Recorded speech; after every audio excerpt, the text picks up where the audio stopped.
Bueno, vamos a dialogar con Florencia Marcarián. Ella es abogada especialista en temas previsionales. Hemos tenido algún contacto con ella en anteriores programas, también con, creo que su papá, que también está en el estudio Marcarián. ¿Qué tal, Florencia? Martín López Latra te saluda. Martín, muy buenas tardes. Bueno, gracias por atendernos. Justo estamos mirando, lamentablemente, una marcha de jubilados. Ahí la nueva marcha, la cuarta marcha. Hay más policías que jubilados, lamentablemente. Digo lamentablemente porque si hubiera muchísimos jubilados tendría otro significado todo esto. Te quería preguntar, bueno, después de lo que pasó respecto del veto, ¿cómo queda el haber promedio del jubilado nacional con el tema de toda la inflación que hubo y cuánto ha bajado su poder adquisitivo?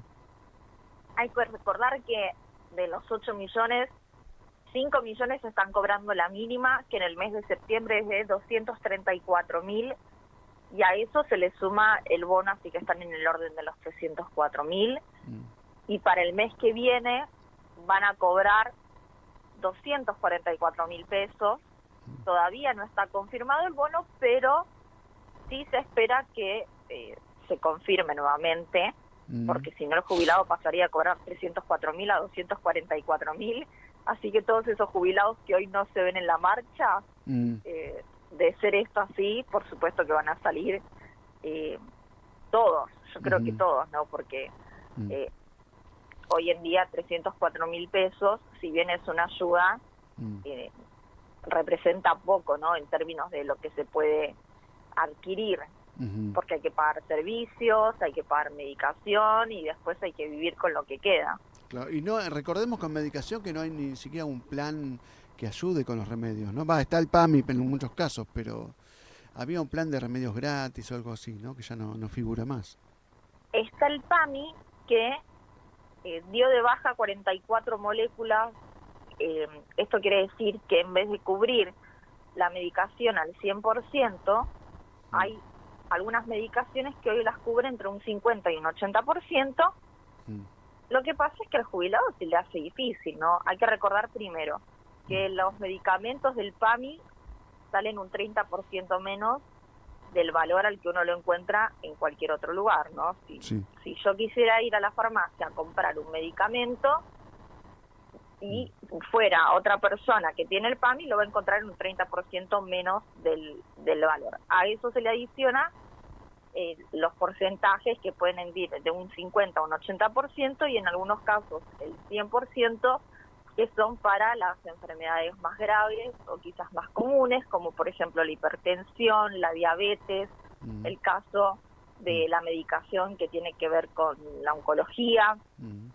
todas Claro. esas cuestiones que sí se cubren al 100%, y lo que ha dicho, o sea, desde el PAMI lo que se dice es que la idea está en cubrir al 100% las afecciones más importantes, ¿no? Ujú. No dejar de cubrir los medicamentos, pero bueno, sí pasan a cubrirse en, bueno, con estos valores, del 50 al 80%. Mm. Florencia, ¿nos recordás cómo hubiera quedado el haber del jubilado si no hubiera prosperado el veto presidencial? Si el veto no hubiera prosperado, hubieran tenido un aumento de 13.164 pesos, Mm, que no es mucho, pero la novedad que traía esa movilidad era que anualmente se iba a hacer un análisis de los aumentos de la inflación y los aumentos salariales, y de la diferencia que surgieran iban a abonar el 50% de esa diferencia. Y la importancia de esto está en que si se cumple el proyecto económico del gobierno, que es llevar la inflación a la baja, va a llegar un momento en el que el jubilado no va a tener movilidad, ¿no? Si no hay inflación, o la inflación, supongamos, desde el 1%, esa es la movilidad que va a tener, claro, muy claro. poco. Y quizás sí haya aumentos en lo que refiere a lo salarial, ¿no? A los trabajadores activos, Mm, que sería otra manera o algún otro índice a tomar en cuenta para mejorar los saberes de los jubilados para que tengan un crecimiento económico. O sea, Claro. van a tener crecimiento económico los trabajadores activos y no los jubilados. Esa era una buena noticia que traía la nueva fórmula de movilidad, pero sí, o sea, el aumento era de 13.164 pesos con lo que se vetó. La verdad es que era muy poco, y más allá de que se haya tratado de degenerados fiscales a quienes habían votado la ley en la Cámara Baja, Claro. tampoco era tanto lo que significaba para los jubilados. Claro. Son muy pocos los que superan esos saberes. Sí, no, yo me preguntaba el tema de degenerados fiscales. Por un lado, degenerados fiscales en la versión oficialista o degenerado social, si uno aceptaba el veto como ocurrió, ¿no? Pero bueno, se me está ocurriendo en este momento.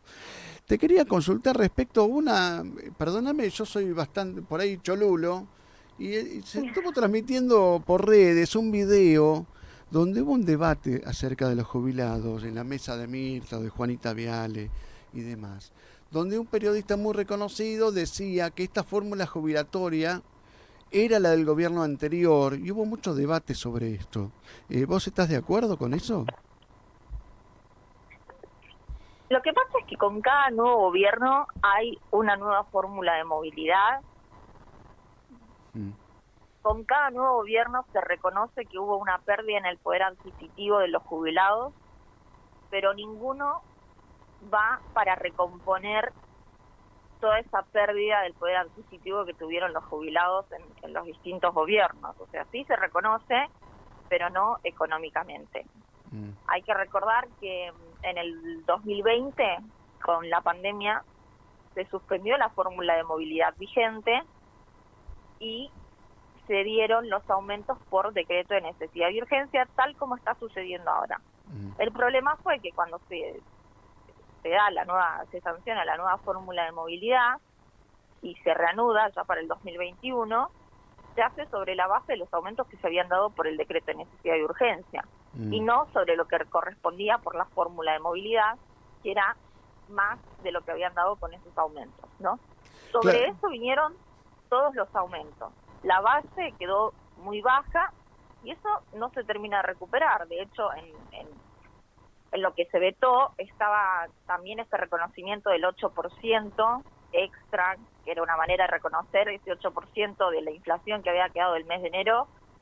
Era una forma de reconocerlo. Bueno, tampoco se reconoce. Claro. Pensá que hace unos años la discusión era por qué por decreto, la arbitrariedad de que una persona, aunque sea presidente, decidiera. Mirá en qué nos quedamos, ¿no? A esta altura parece un detalle en el debate esto del decreto. Te quería consultar respecto de las provincias. Bueno, vos sos de provincia o sos de Cava, no sé, pero acá en provincia de Buenos Aires mucha gente está por el IPS. La pregunta es si tienen fortaleza las cajas provinciales que no han sido transferidas como para aguantar un sistema un poquito mejor que el que padecen en la mayoría de los jubilados del ANSES. Sí, a ver, la falencia está en que desde el gobierno nacional nos están transfiriendo las deudas que se tienen con estas cajas provinciales, ¿no? Pero generalmente cuando la gente nos consulta y tiene aportes en la ANSES y algunos aportes, por ejemplo, en el IPS, siempre quieren jubilarse por el IPS, y se entiende perfectamente porque suelen tener haberes mejores que los que ofrece la ANSES. Incluso las cajas profesionales también suelen tener un haber mínimo mucho mayor del que ofrece la ANSES. Sí, Entonces, sí. Se entiende que la gente se quiera jubilar con las cajas provinciales en vez de con aquellos años de aportes que tenga en lo nacional, ¿no? En la ANSES. No, la pregunta es por la fortaleza financiera que puedan mantener las cajas provinciales, ¿no? Me refiero al IPS específicamente o de otras provincias. Sí, a ver, en mi opinión son cajas que se pueden mantener perfectamente. Quizás que que se podría ajustar un poco más para no depender quizás tanto de Nación, para evitar estos problemas, ¿no? que se generan, que hoy en día siguen existiendo. De hecho, se ha visto en el último tiempo que también en la ley lo que se preveía era el traspaso de los fondos, de los fondos adeudados, y también el tema de las sentencias judiciales, de aquellos jubilados que habían iniciado juicio para el reajuste de los haberes. Pero sí, son fuertes, son casos fuertes, y por algún motivo no se han transferido a la Nación, ¿no? Claro. Y la gente que hace los aportes a estas cajas prefiere siempre jubilarse por las cajas provinciales, nuevamente, ¿no? Que jubilarse por la ANSES, por los montos mínimos que se ofrecen. No, la pregunta... Y porque a veces tienen mejores condiciones,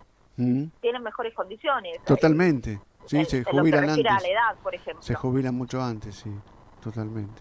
No, por eso esa es la pregunta, y con esto cierro este tema específico y la nota, el tema de siempre cuando hay un gobierno a nivel nacional que ajusta mucho y demás, vuelan los fantasmas respecto a que pueda cambiar la ley para jubilaciones. No te pregunto específicamente por eso, pero ya con que me contesté que está el sistema, que lo ves fortalecido, está todo bien. No haría falta en principio que hagan retoque, ni ajuste, ni cambio en la ley.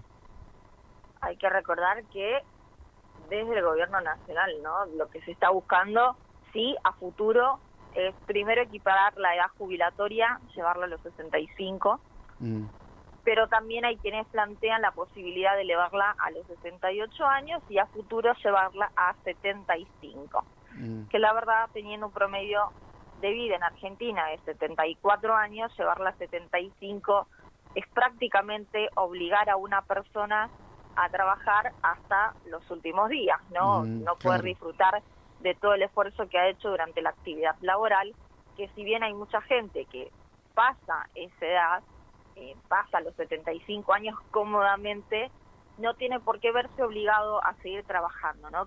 Hoy tendría que ser una opción la de seguir trabajando, y no algo obligatorio como sucede hoy en día, que lo utilizan como un complemento para la jubilación. Claro.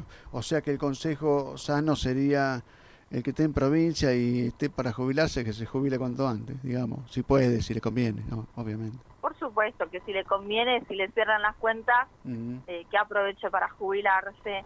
La mayoría sigue trabajando, ¿no? Pero para el que se pueda jubilar, bien asesorado, por supuesto, como siempre, que aprovechen, sí.